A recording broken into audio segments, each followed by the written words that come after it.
Bonjour David. Bonjour. Alors David, en 2011, tu es sorti de Supinfo avec un Master of Science en informatique. Et 3 ans après, avec Joël Pobeda, tu as cofondé la société Radioceros, qui deviendra ensuite Chronocoin, puis Ledger, lors d'une fusion avec 2 autres sociétés, la Maison du Bitcoin d'Éric Larchevêque et BitChip de Nicolas Baca. Aujourd'hui, Ledger, spécialisé dans la sécurisation des portefeuilles de crypto-monnaies, compte plus de 200 employés et, en 2017, a fait bâtir à Vierzon sa propre usine où sont fabriqués les portefeuilles matériels sécurisés pour crypto-monnaies. Et c'est là, aujourd'hui, que tu occupes la fonction de dirigeant du site. Finalement, qui a connu la plus forte croissance depuis 2014 ? Bitcoin ou Ledger ? Alors, c'est très clairement Bitcoin qui aujourd'hui compte, on estime, environ 130 millions d'utilisateurs dans le monde, répartis sur un peu plus de 200 millions de porte-monnaies. Ledger aujourd'hui a commercialisé à peu près 2 300 000 clés de sécurisation. Donc, sur ces 130 millions d'utilisateurs, il y a encore beaucoup de marge. Super. Et les portefeuilles de sécurisation de crypto-monnaies faits par Ledger ressemblent à des clés USB. Pourquoi avoir choisi ce format matériel ?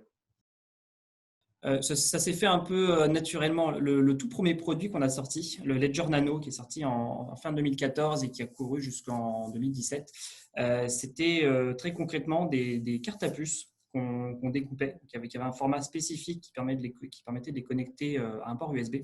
Et nous, donc, on reprenait ces cartes à puce, on modifiait le logiciel, le firmware qui tourne dessus, et on les découpait pour les faire entrer dans des supports de clés USB de stockage de masse. Donc, on a vraiment commencé avec un produit qui était littéralement une clé USB, sauf qu'au lieu de stockage de fichiers, on avait une carte à puce qui interfaçait avec l'USB de l'ordinateur.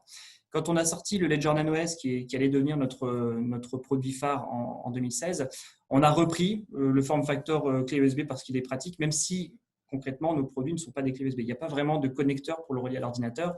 On utilise un câble ou une connexion Bluetooth pour les connecter. Très bien, merci pour cette explication. Alors David, question taquine, mais qui est Satoshi Nakamoto ? J'aimerais bien le savoir. Personne ne le sait. Il y a plein de théories, je peux vous en donner quelques-unes. Il y a pas mal de gens qui pensent que ça pourrait être Alphine, qui est un des développeurs qui a rejoint le projet Bitcoin en fait, après que Satoshi l'ait publié. Alphine est malheureusement décédé d'une maladie. Il y a beaucoup de gens qui pensent que Alphine pourrait être Satoshi Nakamoto et qu'il a joué un double jeu. Concrètement, on n'en sait rien. Il y a eu un article aussi sur une personne dont le nom est Satoshi Nakamoto qui a pas mal circulé. Je crois que c'était Newsweek qui avait fait une page là-dessus. Il s'avère que c'est probablement pas lui. Il y a pas mal de gens aussi, notamment Craig Wright, qui se sont dit être Satoshi Nakamoto et n'ont jamais réussi à apporter de preuves. Donc, on ne sait pas en réalité. On ne sait pas si c'est un homme, une femme, un groupe de personnes. On ne sait pas s'il est vivant ou s'il est décédé ou si c'est un alien qui vient d'une autre dimension. Alors, concrètement, on ne sait pas qui c'est, mais en tout cas, si c'est quelqu'un et c'est une personne qui est encore en vie, elle est assise sur environ 100 000 bitcoins. Donc, c'est vraiment la personne qui a le plus grand self-control du monde. Super. Donc, néanmoins, Satoshi Nakamoto reste, même si c'est un alias, le fondateur de Bitcoin. Absolument. En 2017, Warren Buffett, qui a fait sa fortune à la bourse, disait à propos de Bitcoin « Stay away from it ». Quelle est pour toi la valeur intrinsèque des crypto-monnaies ?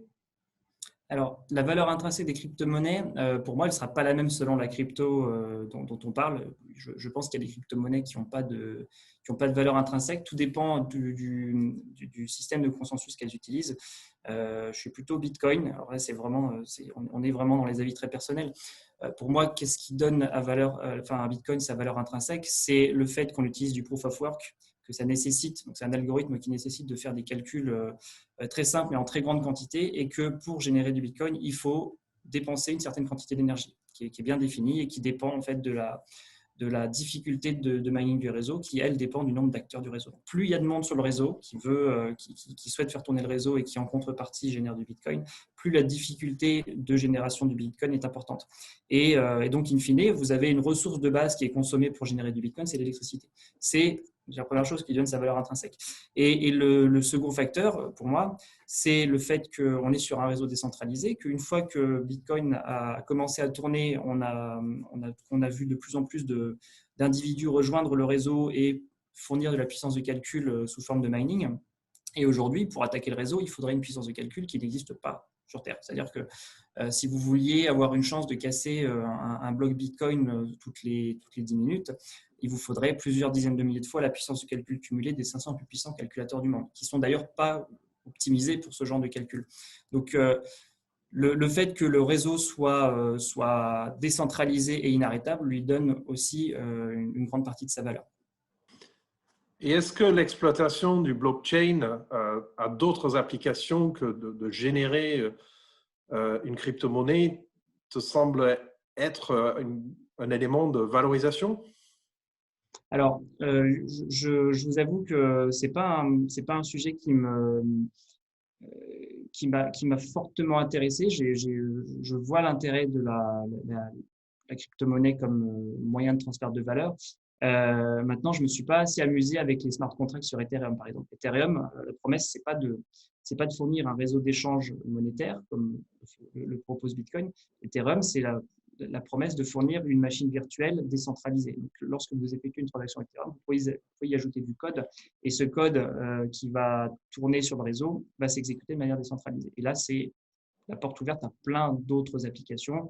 On a vu la DeFi cet été qui s'est complètement emballée. Donc aujourd'hui, c'est du délire, mais ça va se raffiner et ça va permettre d'offrir de nouveaux types de services financiers complètement décentralisés. On trouve des sociétés qui font du notariat dans la blockchain, qui ont des projets d'assurance. Voilà. Et tout ça va passer par des blockchains différentes de Bitcoin, qui, elle, est plutôt rigide et qui vraiment permet l'échange d'une valeur, donc X Bitcoin, d'une adresse A vers une adresse B. On peut éventuellement rajouter un petit peu de données dans une transaction Bitcoin. Ça permettrait de manière détournée de créer des applications de stockage d'informations, du notariat notamment. Mais c'est peut-être pas la blockchain la plus intéressante pour ça. Et il y a plein de projets qui se développent. Tout ça, ça prend un peu de temps, mais des applications sont de plus en plus raffinées. Aujourd'hui, avec le cours de Bitcoin à son plus haut niveau historique, quels conseils pratiques peux-tu donner à des détenteurs de crypto-monnaies sur des plateformes de change pour faciliter et sécuriser la gestion de leur portefeuille? Alors, quelques conseils. Si vous ne maîtrisez pas totalement les petites particularités de ce qu'est une crypto-monnaie, de ce qu'implique la blockchain et ce qu'implique le fait d'être sa propre banque, parce que c'est ce qu'on devient en fait en possédant les crypto-monnaies, vous avez plusieurs manières de les détenir. Soit vous passez par une plateforme de change. Donc, il y en a plein, je ne vais pas forcément citer de nom, mais il y a plein de plateformes de change qui sont de plus en plus simples à utiliser. C'est un peu comme ouvrir un compte bancaire, donc vous allez fournir des pièces d'identité, vous allez faire un virement bancaire vers cette plateforme et avoir la possibilité d'échanger du coup des euros ou des dollars vers une crypto, généralement Bitcoin, Ethereum et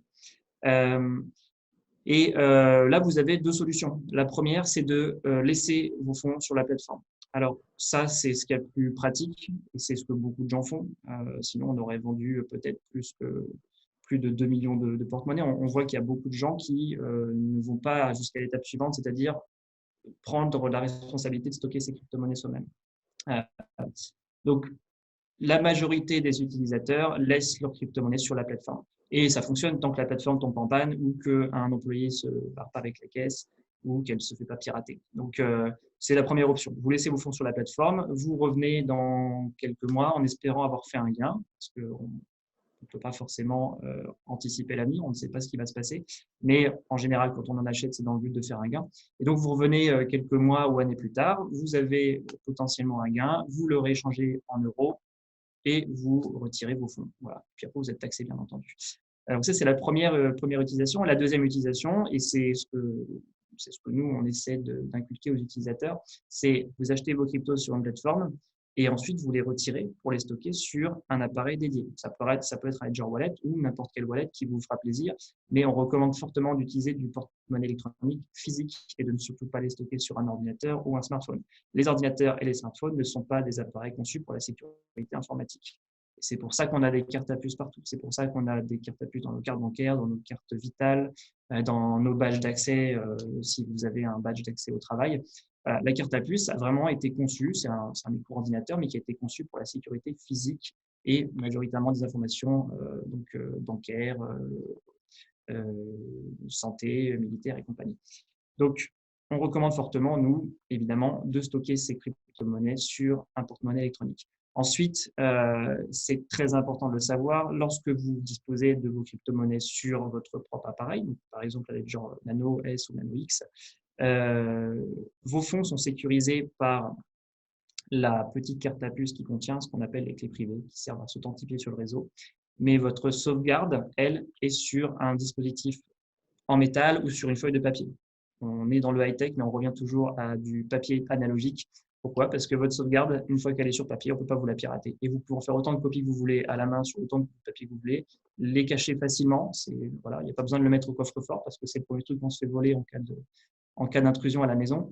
Donc, cette feuille de papier, en fait, est plus importante que l'appareil. L'appareil, vous n'allez pas vous le faire pirater. Si vous le perdez ou qu'on vous le vole, l'individu qui l'aura entre les mains ne pourra rien en faire. Par contre, si on vous vole votre morceau de papier, c'est fini. Si vous faites une photo de ce morceau de papier pour en avoir une copie sur votre téléphone, elle va finir sur un cloud, elle va finir par se pirater. Si vous l'enregistrez sur un bloc-notes sur votre PC ou sur votre téléphone, ça va finir entre les mains d'un pirate et vous allez perdre votre argent.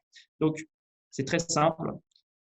Porte-monnaie électronique, Ledger ou autre, vous stockez vos crypto-monnaies dessus, vous pensez à mettre votre sauvegarde en lieu sûr, mais surtout pas à un endroit évident, genre pas dans un coffre-fort. Et surtout, jamais, absolument jamais, vous ne donnez les 24 mots de sauvegarde de ce petit bout de papier à qui que ce soit. Personne de Ledger, ni même son PDG, personne au sein de Ledger ne vous demandera jamais votre sauvegarde. C'est comme leur donner les 16 caractères de votre carte bancaire. Donc, cette sauvegarde, c'est ce qui est le plus important. C'est plus important que l'appareil en lui-même. L'appareil va vous protéger contre une potentielle tentative de piratage sur votre PC, puisqu'il va être relié au PC. Mais il ne vous protégera pas contre un petit malin qui vous fera cracher vos 24 mots. Voilà, tout simplement.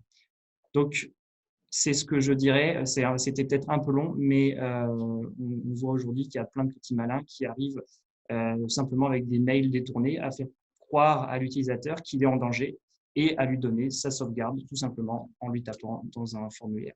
Donc, en pensant être en danger alors qu'on ne l'est pas, on finit par donner son backup et dans la milliseconde qui suit, on a tout perdu. On est $1 million ou $1 milliard. C'est la même chose pour le réseau Bitcoin, ça s'envole instantanément.